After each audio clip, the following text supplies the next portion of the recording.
Hello, fellow gamers, and welcome to the Video Gamers Podcast.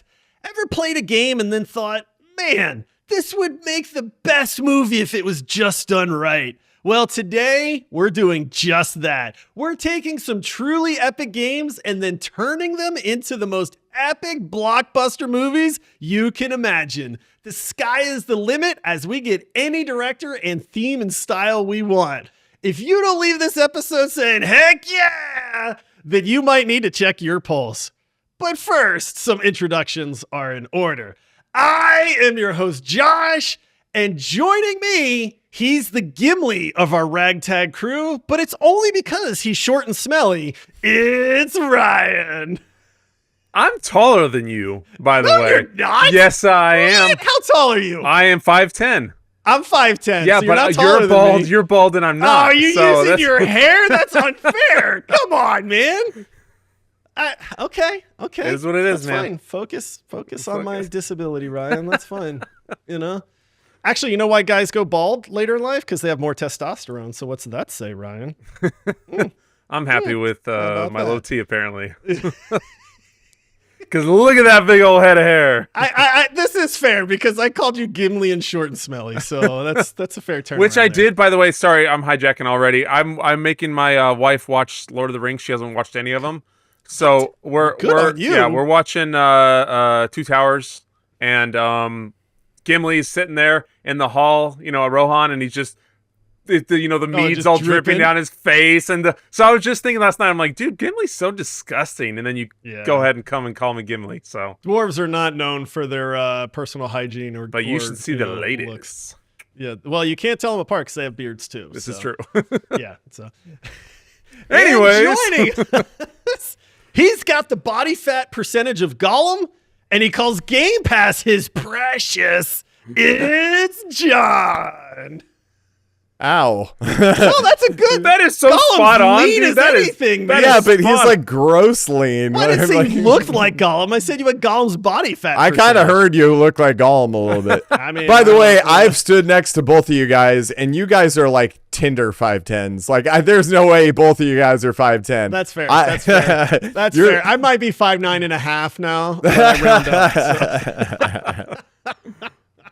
Oh man, John throwing us under the bus. Yeah, we're starting out. Everybody's throwing shade already. Like we've been 30 seconds in. Oh man. Oh boy, guys, I'm excited about this one. So this was, we talked about the Legend of Zelda movie that's getting made in the Twig episode on Tuesday. We have seen some really good movie adaptations from video games recently. I mean, we had the Last of Us series on HBO. It's like people are kind of figuring out how to make these video game movies after what seems like hundreds of failed attempts.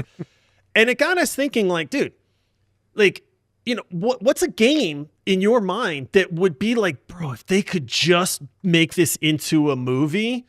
And then it gets you thinking like, yeah, but what kind of style, like what director, like would you want heading this up? Because if you get the right director and you get the right theme and the right tone to the movie, well, then it's like, dude, this could be absolutely incredible. Lord of the Rings comes to mind as some of the best movies ever made. Thus the intro for both of you guys. But it really kind of got us thinking like, what are some games that you wish you could see made into movies, but have them be done the right way by the right directors and all that stuff. And then we all kind of sat down and we started kind of coming up with ideas. And as we started doing that, we were like, yeah, this is pretty good, man. So we're gonna dive into it, man. What were you gonna say, John? I'm gonna say, like, I'm more excited for this one than I've been in a while. This is just such a fun. This is like right up my alley, where you take like two different nerd topics and find the intersection. Like I'm like stoked for this one. I will say it got me really excited when I started to think about these games that could be movies, but then to think about like the directors that could turn these things into masterpieces. And I say a lot, I don't watch a whole lot of TV. If I'm going to watch TV, it's either a show with my wife that we watch together at night so we can spend some time together, or I am watching movies because I'm a huge movie buff. And so I'm with you on this one, John. It was really fun to kind of be like, dude, if this guy could make this movie on this game, like this could be a masterpiece. if we don't get an Expedition 33 reference on this show, I quit, because I know that's going to come up. It's not on my list though, because I figured one of you two would come up with. It's not on my list because I figured it would be on one of yours. Wait, really? Totally. Ryan, are you? Well, you guys are in luck. Okay. Because it's not on my list either. Oh my! I quit. That's it. This show is done, boys. Play the outro music. I'm not gonna lie. I'm disappointed in both of you because you knew I wasn't gonna do it. John was gonna do it. I'm like, John will surely pick Expedition 33. Well, I thought the same for you. I have to say, in fairness, as far as I know, they are going to be making an Expedition 33 movie. And so let's just assume that's going to happen. We've covered that game to death. Yeah, that's fair. And we love it. And let's talk about other games. It needs to be a movie. So we all agree that was like the one game that like instantly comes to mind where it's like, bro, they need to make a movie out of this, like, and do it right. So okay, all right. Well, now that we've got that out of the way, Ryan, why don't you start us off on this one, man? What is the game that you want to see made into a movie? And then do you have like, you don't have to have a director if like nobody comes to mind, but I think it kind of helps like lock in like the tone or the vibe of like what you're hoping for the movie as well. So what do you got, man? For sure. So I want to go with a game that I recently played within the last couple of years. I was forced to play. And it would make such a cool like movie if it was done right. And I'm gonna go with Heavy Rain. Ooh, yeah, dude, that's a great pick. I didn't even think about that, dude. Oh, I know the perfect director for this. Please tell me you nailed the director on this. Oh, I already decided I'm just gonna do Quentin Tarantino for everything. Quentin Tarantino. Okay, I mean, blood and guts and gore and like that goes good with everything. But what was yours? What was your director? David Fincher, Seven. Okay, the movie Seven. Like thriller, horror-y, like dark thriller. David Fincher on Heavy Rain would be absolutely incredible. Yeah, I like your pick more, Josh. Like I love Quentin Tarantino and like Django Unchained is like one of my favorite movies ever. But Quentin Tarantino movies come with a certain like type of dialogue, like kind of like esoteric non sequitur, dialogue or whatever. And I think Heavy Rain is already a very cinematic game. I like the more dark, gritty sort of David Fincher feel for that. Yeah, dude, that's okay. Ryan, I have to give you credit because I didn't even think about Heavy Rain, but the second you said that, I was like, David Fincher. That's got to be the guy. That's a good one. And I was just, I'm just kind of kidding with the director stuff. Like I love Quentin Tarantino and I love his movies so much. So I was like, I'm picking him for everything. But this is my Ethan Mars, and I think you may appreciate this one. I want to go with Jake Gyllenhaal because you kind of want to like him, but you also are annoyed by him and you hate him. That's Jake Gyllenhaal. That's Jake Gyllenhaal. Okay, he does annoy me like ever so slightly, but I think he's like a really good actor. Oh, he's a good actor too, but you kind of you just want to punch his face. He's got a punchable face. That's fair, dude. You went the extra mile. I don't have any actors on my list. Oh, really? At all. Like I only went with like the director and kind of like the vision I see for the movie kind of thing. So, but you're right. Like he would make a really good Ethan Mars. Like I could see him. What was it that he was in that movie where they kidnapped the guy? What was the movie with that guy and the thing and the place? Yeah, the thing and the guy, and he's like, Anyway, that's a good call, man. Yeah. So Heavy Rain. I thought it'd be a good kind of thriller, good summer thriller. John, I didn't know you played Heavy Rain. I watched a lot of it. That's fair. I mean, that's basically the game. Like you said, exactly. I didn't feel compelled to play it because I watched a lot of the cutscenes. We did a playthrough where I sat at Paul's house and they both watched me and we played through the whole game together, which was awesome. Fun. Watching somebody play that game is unlike any other gaming experience, man. That's pretty sweet. Sean! So, Jason. Jason! Press X to Jason. Yep. Yeah. So John, what do you got, man? What's the first one up for you, man? So I'm super stoked. By the way, I'm biased, but I am in love with all my picks. So of course. Oh, I love mine as well, man. So my first one is the Ori and the Will of the Wisp, or the Ori indie game franchise. There's only 2 games so far. Criminally underrated games, by the way. You can get them cheap on Steam or whatever your game purveyor of choice is. But beautiful games too. Beautiful games, beautiful art direction. Sweetly Dark, which is like it's like a bullseye for me every single time. The music is outstanding. But what I would love to see on this is I would love to see it directed by Guillermo del Toro. I love Guillermo del Toro. I love the guy. He's on my list. I'm going to mention him here in a little bit. His Pan's Labyrinth in particular, such an outstanding movie. I would love to see Ori done in a practical effects supplemented by CG sort of style, where it's like kind of like what they did with Mandalorian, where you had like lots of the like physical puppets and they kind of use CG to fill it in to modernize it and complete the pictures or whatever, but as much practical stuff as possible, kind of like a modernized Dark Crystal or a Labyrinth or whatever. Oh, you're talking, John. Freaking love these movies, man. Yeah. Oh, dude, exactly. And like, I think that this Ori and the Will of the Wisp, or the Ori story is perfect for it. The character designs are pretty, but also can be kind of like on the ugly, gritty side or whatever. And I just think it would lend so perfectly to his directorial style. He's got the expertise to pull it off, and just perfect for that practical / CG format. I would love to see it. I also, Josh, don't have any actors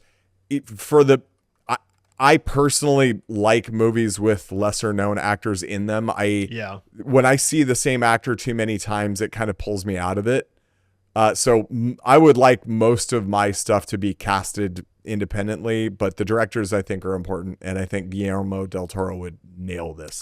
Guillermo del Toro is one of my favorite directors, dude. And so good. Pan's Labyrinth is how I discovered him, because I saw this movie and I was like, oh, this looks really neat. For anybody that's listening, if you haven't seen Pan's Labyrinth, it is unbelievably good. Now, it is a subtitled movie, but don't let that throw you off because it's all in Spanish. But oh my goodness, the visuals and the story in that are right up I love like dark fantasy, and some of the like nightmare characters that you see in Pan's Labyrinth are incredible, dude. So if you haven't seen it, I'm sure it's on Netflix or somewhere where you can just stream it for free at this point. It is so good, dude. So good. Excellent. Ryan's looking. He's like, dude, I've never seen this. Like, oh man. All right, boys. I'm gonna pull out the big guns right away on this baby. one. I want to see Cyberpunk 2077. I want to see it, made into. John, did you start? I feel like you mentioned Cyberpunk the other day, and then I haven't heard anything. Are you playing it? Did you start it and fizzle? I just want to know if you're playing it, because you said you're playing Metaphor, and I'm like, bro, you can't play Metaphor and Cyberpunk at the same time. No, you can't. No, you can't. Did you quit on Cyberpunk? I'm telling you, here's the thing, right? For my life, cloud gaming is where it's at. I don't need to have the highest graphical bump in a game. I need great gameplay and a great story. And Cyberpunk. Well, okay, yeah, fair. I only played like an hour or two of it, but it was good. But I am basically I'm shackled to my PlayStation or my PC if I wanted to play it. With cloud gaming, bro, I've got TVs all over my house, man, and I've got Xbox controllers all over my house that are all paired to my TVs. And so if I'm in the living room and I'm like, hey, I've got 20 minutes to play, I just turn it on, get 20 minutes in, and then my wife's like, hey, I want to watch a show down here. Great. I go to the bedroom, pick it up. I can play it wherever I want, and I don't have to move anything. It is like so, dude, guys, if you aren't on Game Pass, it is, for me, it's awesome. It's like, it is gaming nirvana for me. It's what lets John be able to play games at this point. So, all right. I mean, that's fair. At some point, you really should just sit down and experience Cyberpunk, dude. Okay. It's a top 5 all-time game for me. And for a lot of people, dude. It is that good. So anyway, Cyberpunk 2077, Ryan can at least relate to me on this one. And I want it to be directed. I'm going to butcher this. I'm having a hard time with names lately, guys. Denis Villeneuve from Dune. Denis Villeneuve, the director of Dune, and Blade Runner 2049. Ooh. This dude knows how to make a sprawling, like, dystopian future that like has emotion in it. Cyberpunk 2077 has that, like, that grit, that darkness. it's got like some philosophical stuff where it's like it kind of comes out in Dune a little bit, where it's like, do you side with the Fremen? Do you side with the Harkonnens? House Atreides, that kind of thing. And you get all that intrigue. You see this with Cyberpunk with the different like kind of factions and the choices that you have to make and stuff like that. This is not uncharted territory for Dennis because he made Blade Runner 2049, which is very cyberpunk in a lot of its kind of visualization and neon stuff and things like that. I think he would absolutely crush being able to make a Cyberpunk 2077 movie. I think he would absolutely nail the characters like he did in Dune. I think he would make it feel like you're in Night City. I would buy a ticket the second they announced this movie, man, if I found out that Denis Villeneuve was making Cyberpunk 2077. I don't see a way that he would botch this. I think it would be incredible. I think you're totally right. I think that is a freaking amazing director pick. I wasn't personally a fan of the new Dune movies. Oh, really? Well, like I can respect what they were. Like I liked everything about them on a surface level. I don't know. I can't get into the Dune lore for some reason, man. It's a little convoluted. I will say this. It's just not for me. I don't know what it is. It's just this is a bold statement, but I think that the remade, like the newest Dune movies are the best sci-fi movies that have been made since Star Wars, dude. Legitimately. I think there's a lot of people that would agree with you, Josh, and I have to respect that. I don't know why it doesn't resonate with me, man. I just don't have the mental stamina for it for some reason. But Blade Runner 2049, chef's kiss. That's a 10 out of 10 movie for me. I love that movie, and I think that basically if they just like did that same movie but cyberpunk, it would be like perfect. Yeah. That would be. All right, Ryan, we're back to you, buddy. What do you got? Hold on, I have one quick question. Who would you put as Jackie? Dude, I actually thought about I knew you this, had man. to have thought about it. I know, and I really struggled because it's like Jackie Wells, like my boy. That's a big character to He's got to be super likable, but he's got to kind of be meaty at the same time. Who is the guy that played dude, I'm so bad with actors' names. But the dude that played Hellboy, he's got the big chin. Ron Perlman. Ron Perlman. I think he's a little old for Jackie, but like I could see that. But like that stature and that kind of presence is like, and Ron Perlman to me is a likable guy. Yeah. And he's got that kind of gruffness, but he's got that kind of like teddy bear, like, I don't know. Like if you look at Hellboy, right? Like Hellboy's kind of the same thing, right? Where it's like he's this big tough bad guy, but he's like cats. A teddy bear also. So yeah, that's a good one. Cool. I was just curious. I don't know if that's the best answer, but like off the top of my head, that was one where I was like, I did think about this and I struggled. Everybody, I'm sure anyone that's played it will think about that character for sure. Yeah. But so the one I am going to go with, why not make the best movie ever made? When you're coming from the best video game ever made. Okay. I wonder who the director is on this one. We're going to go with Red Dead Redemption 2. Yeah. I already said, dude.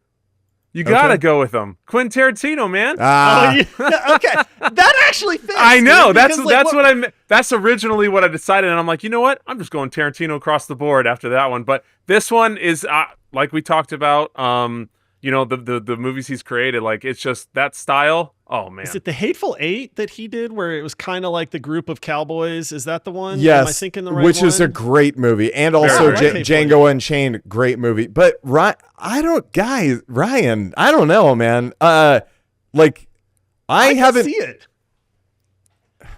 The dialogue, because you've got you've got Micah Parsons, you've got Dutch, you've got Arthur Morgan, like that back and this is one of the reasons I love Quentin Tarantino, especially like in Inglourious Bastards. The opening of Inglourious Bastards is one of the best openings of a movie ever. So good. And that dialogue between like the homeowner and the Nazi guy is like, it's second to none, dude. And I could absolutely see like Arthur and Dutch having this back and forth. The suspense and the tension building up, like especially between like Micah and Arthur, like it's a little off base because it's like Red Dead is just a straight up Western, in a lot of ways. But I could see the Quentin Tarantino spin. Well, if you were gonna do like a backup, like I would say your director that you picked for yours, I forget his name again or whatever. Mine? Yeah, Dennis. You got to say it though because I don't know how to pronounce it. Hear me out though. Like so that. this is somebody speaking from ignorance here, but I think I've got a pretty good understanding of why that game resonates with so many people. And I've heard people talk about the ending of Red Dead enough with Arthur Morgan. There's a turn that is very sad, I believe. Yep. Name a Quentin Tarantino movie where you felt sad for somebody. Reservoir Dogs. Okay, I felt really bad for people in Reservoir Dogs, but it wasn't like, and again, I may be off base. Pulp Fiction. That one you feel bad.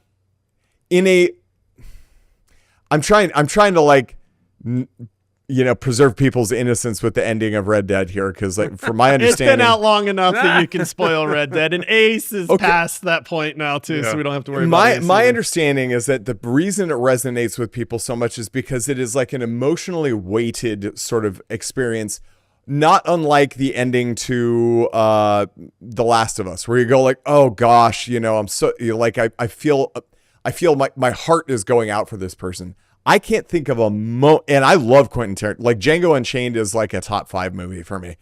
I can't think of a single moment in a Quentin Tarantino movie where I felt that. I feel like Quentin Tarantino movies are very much cerebral brain movies, which I love, but they aren't emotional heart movies. I may be way off base though. No, I get what you're saying, because he kind of leans into the violence and the outbreak of violence kind of suddenly with characters dying and stuff like that. So I get what you're saying, but I also kind of get Ryan's take on the. I think like, because I mean, if I to think was to think about my feelings like watching Kill Bill or Django Unchained or any of these movies when these situations happen, the bulk of the time, I feel like it's the same as when I played Red Dead. Like that just happy enjoyment and love of what I'm seeing, what my eyes, it's just eye candy. I just like, that's the same feeling that I would get between the two. Yeah. I'll tell you, that makes me want to play Red Dead less. Yeah.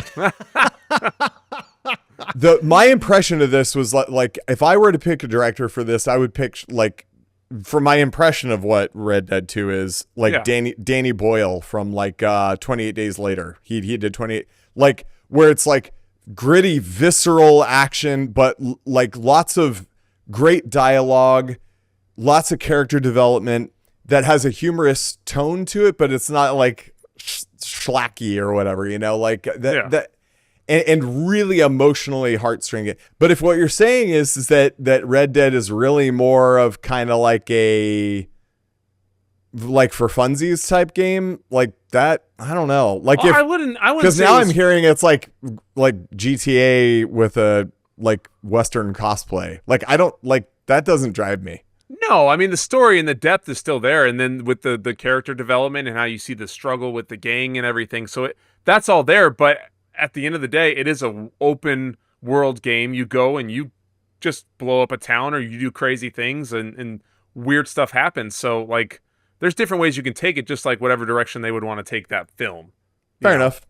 The way to do it. But I mean, I don't know. I loved. I mean, we all said how much we loved all the Tarantino movies. So like, to me, I think it would fit. But I could see if you wanted to take it in that more very almost spiritual direction of like how deep it is, then you could definitely go with a different direction. Yeah, and to your credit, like I have no doubt that Quentin Tarantino would make an awesome movie out of it. Yeah. All right, John, we got to move on. What's your next pick, buddy? Okay, my next one's going to be short, sweet, but very to the point here.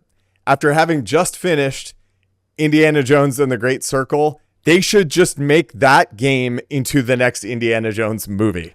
I've heard really good things about this game, dude. So good. That it fits the vibe so well. Exceptional. It's exceptional. And here is my thought for it, right? So you already have the blueprint for the story. They nailed it, right? The characters are perfect. The story is perfect. The ending is perfect. The MacGuffin, the thing that they're going after in the game is perfect for an Indiana Jones game. And I think that what I would like to see is this done by Steven Spielberg, because I would like the tone of the movie to be as close to the original trilogy as possible. But I would love to see a return to form, back to basics sort of Indiana Jones movie. And most importantly, I would like for us to start thinking about Indiana Jones like a James Bond, where you are not necessarily tied to an actor and you can move on to another actor for these experiences. I think that one of the problems that Indiana Jones has had is that it has become too reliant on Harrison Ford, who has aged dramatically from part 3 to part 4 to part 5, which part 5 was actually pretty decent. Part 4 was terrible. I think Crystal Skull? Come on, man. You didn't like the Crystal Skull? No, the Crystal Skull was terrible. Oh, come on. You could totally get in a fridge and survive a nuclear bomb. Like, I won't even give it I won't even give it the time, guys. But I think that if we're able to find a new person, a new Mansell to hold it up for a couple of movies and then move on to the next one, that would be my ideal situation for Indiana Jones. And basically, as far as like ease to make, like, man, they already made this great. Just put it on film. Yeah. I like that, man. And I've heard good things. At some point, I'm going to have to play Indiana Jones in the Great Circle, dude, because I have heard nothing but stellar reviews. It's like playing the movie, dude, or a movie. It's pretty sick. Yeah. All right. We got to speed this up a little bit, guys, because I want to get to a couple of these. Next one for me is going to be Baldur's Gate 3, an incredible story with some of the most memorable characters in gaming.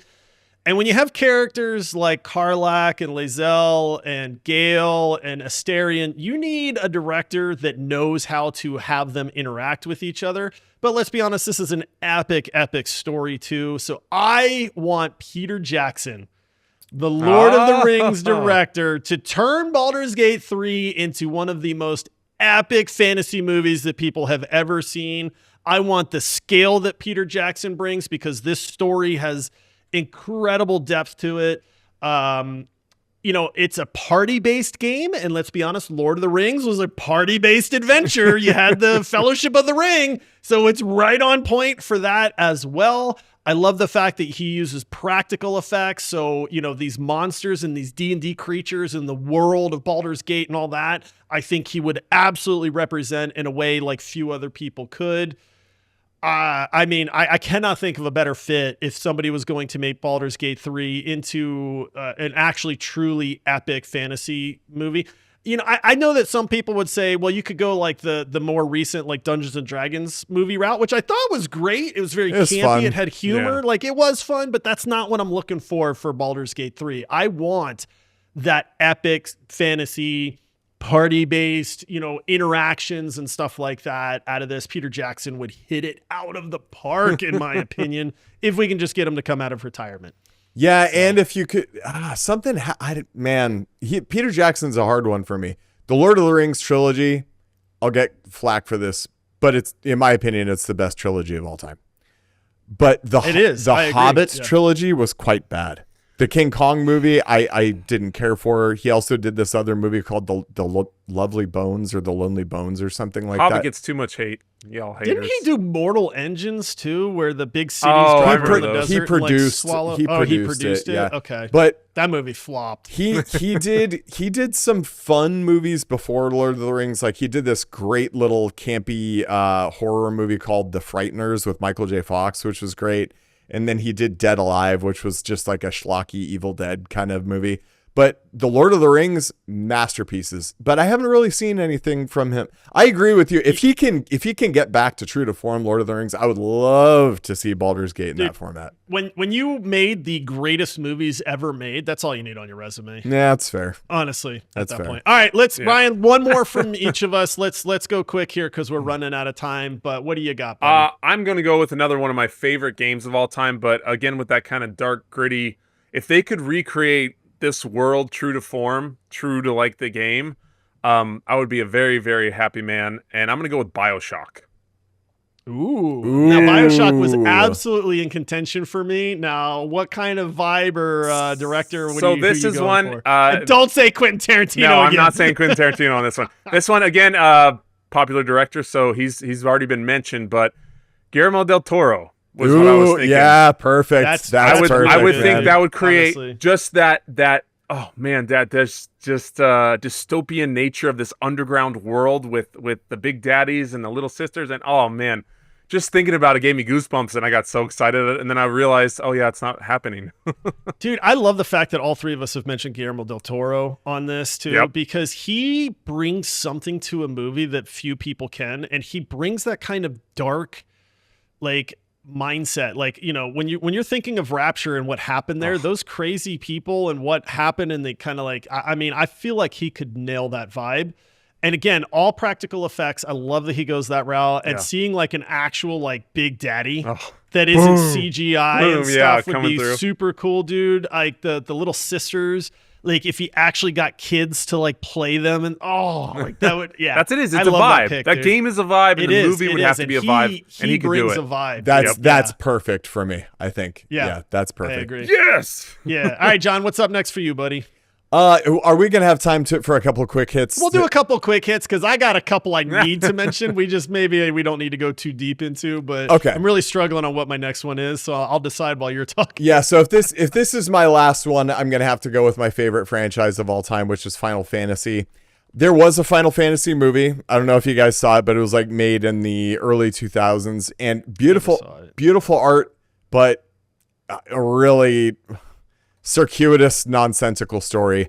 I would love to see Final Fantasy 12 turned into a movie, and I would love to see it directed by Rob Reiner, who did, I don't know if you guys ever saw the movie Stand By Me, but it's like sort of I love Stand By Me, dude. It's one of my favorite movies from childhood, dude. Mine too. And what they did was they nailed the sort of like coming of age ensemble cast sort of thing in that Remembering movie. Your friends from childhood. I love it. Stand By Me is so good. It's such a good movie, man. And it holds up. But so I would love to see it directed by Rob Reiner and produced by James Gunn, because I also would want to see some of that like fun Guardians of the Galaxy style like interplay between the characters in this. But the cast in Final Fantasy 12 is one of the most fun RPG casts that I've ever seen. Specifically, there's a character, Vaughn, that is like sort of the main protagonist. He kind of fills out like the Luke Skywalker type role in the game or whatever. But super likable character and imprintable. You can put yourself into this character's like mind. And also the female protagonist, Penelo, you can do the same thing. But there's a couple of characters in this game that steal every scene that they're in, which is Balthier and Fran, who are kind of like the Han Solo and Chewbacca in it, that I think could be absolute like trendsetters in pop culture if they nailed them. I think that frankly they could keep the game soundtrack the way it is. It's got just a beautiful soundtrack. The judges who are the antagonists in this game are some of the coolest looking aesthetic bad guys in gaming. And Final Fantasy is overdue for a good movie, man. I mean, like if Hollywood is going to continue to pull influence from video games for movies, this one is like prime real estate, man. They should take this one and roll with it. I know absolutely nothing about Final Fantasy after Final Fantasy 7 until like 15 and 16, I think. It's just a blank The people out there who have played 12, it is totally underappreciated, but the people out there who played 12 are going to be like going, yes, finally. All right. Guys, for me, Mass Effect, and there's one director that can absolutely crush a space drama, and he's probably one of my favorite directors ever, and that is Christopher Nolan, dude. The story of Mass Effect and the universe and the, you know, I mean, it's a sci-fi epic, but it makes you think a little bit about some of like the consequences and the politics that are involved and the sense of duty and, you know, all this stuff across galaxies. Nolan can absolutely crush this, dude. I can't. This might be the one where it's like, dude, if this could actually happen, would excite me more than any of these other ones, in all honesty. But, dude, Mass Effect's story is second to none. Christopher Nolan, to me, is second to none. Interstellar, Inception are two of my favorite movies of all time. And Memento. Memento, The Dark Knight. Dark Knight trilogy. I mean, my goodness, dude. My goodness. We won't talk about Tenet. That movie was just weird. Yeah. But you get Christopher Nolan involved in a Mass Effect movie, and, dude, How is this not happening? I know, that's There's what I'm... so much money to be made. Oh, man. Well, you know what I mean? Like, not only that, but like, dude, like you've seen what Chris Nolan can do with a franchise. When you gave him Batman, he nailed it. Like the third one is underappreciated, but I thought the third one was awesome too. But give this man a franchise, man. Yeah. Yeah, and I can't think of a better franchise that would fit what he does so well than Mass Effect. Yeah, I agree. There's already proof of concept. Dude, can you imagine a Mass Effect movie with a Hans Zimmer soundtrack too? Come on, stop, guys. Crush, dude, the Reapers? I have the freaking Reapers, goosebumps. like how they would introduce like the Reapers and the sound for those and everything. Like, gimme, goodness, man. Yeah, this Christopher Nolan and Mass Effect is like the peanut butter and chocolate pairing where I don't know if it actually gets any more perfect, than that. All right, guys, very quickly, do you have any quick hits? We can't dive into them, but just give me a movie and a thing. Give me the 30 seconds if you got some. Ryan, do you have anything? I'm out on mine. I'm done. I don't got any more. I've got three, and I just have to shout them out. So I also have a Chris Nolan pick. Shadow of the Colossus, I think Chris Nolan would nail. Because he's so good at those sort of big sweeping epics with all the required epic shots that would be needed to pull off a Shadow of the Colossus movie. I would love to see a proper Silent Hill movie. The original one that came out, whatever it was decent, but I would love to see it directed by Ari Aster, who did Hereditary, which is just I know neither of you guys do horror movies, but in my opinion, it's the most terrifying horror movie ever. I would love to see music by our friend Tobias Lilia, who did the score for Little Nightmares.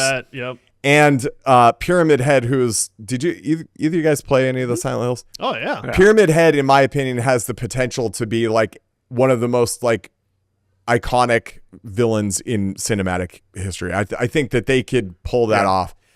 And then lastly, I want to see a Halo movie done by James Cameron with music by John Williams. You keep the Halo music, obviously, but the score done by John Williams.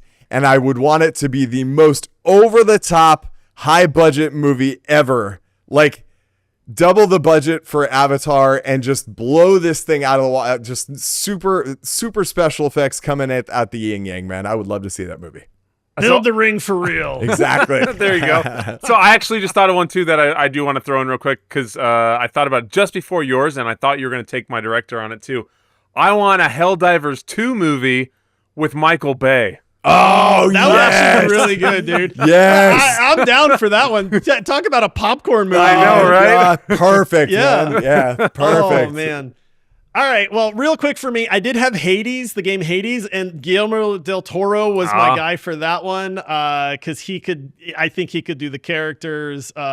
He's a master of like the myth and monster type stuff going on. He's great with visuals, that kind of thing. Another one, the last one for me, and this is kind of silly, but I could really see this working, is Ghost of Tsushima by Chad I'm going to butcher Stalsky. The guy that made John Wick, John Wick movies. He's the director for John Wick. So give me Ghost of Tsushima, but John Wick style. Dude, the over-the-top visuals from John Wick and the fighting style, of Ghost of Tsushima, it's got that graceful like brutality to it. You know what I mean? And I could see that working in Ghost of Tsushima. That's a good one. I like that kind of just taking it out of the like samurai epic and then turning it into a more modern like actual like fighting. Those sequence kills, just like John Wick does, where you can like as Jin, you could do like the 3 or 4 or 5 guys. Like that'd be sick, dude. But the visuals like from like John, and they got better and better. But like John Wick 4, where they're at the Continental like Osaka, and then the overhead view when he's in the building with the dragon fire shotgun and all that. Like I could just see that working in a Ghost of Tsushima movie like so well, dude. Love it. So, oh my goodness, I'm all amped up. I know, now, man. I would watch all of these movies, dude. Yeah, but I don't. If you guys are anything like us, like I'm hyped now, man. Like, why aren't people doing this, man? There's billions of dollars to be made here. Soon enough. All right, listen, thank you for hanging out with us, everybody. You know what? Let us know in the comments what your pick for a movie would be and what director you want to see on this. Like, we read every comment that you all leave on Spotify. We really do, and we love reading them, and you guys come up with some fantastic fantastic ideas. So we want to know what you think, man. So leave us a comment. Let us know what game you would like to see turn into a movie. And if you know a director or just kind of the vibe, throw that in there for us as well. Make sure you follow the podcast. Click that plus button, that follow button. That way you get our episodes the day that they release, which is every day. We release them every day now. So that way they're waiting for you on your commute. And if you want to go the extra mile, if you have been consuming this content and appreciating this content, take a second to think about supporting the show. We could not do this if it wasn't for the people that actually take the time to support the podcast. So, there is a link in the episode description. It takes about 2 to 3 minutes tops to sign up, and it keeps this podcast going to the world. We need your support. We couldn't do this without it. So, take a second to consider doing that because it really does help out. That's going to do it for this one, boys. Until next time, happy gaming. See ya. Toodles.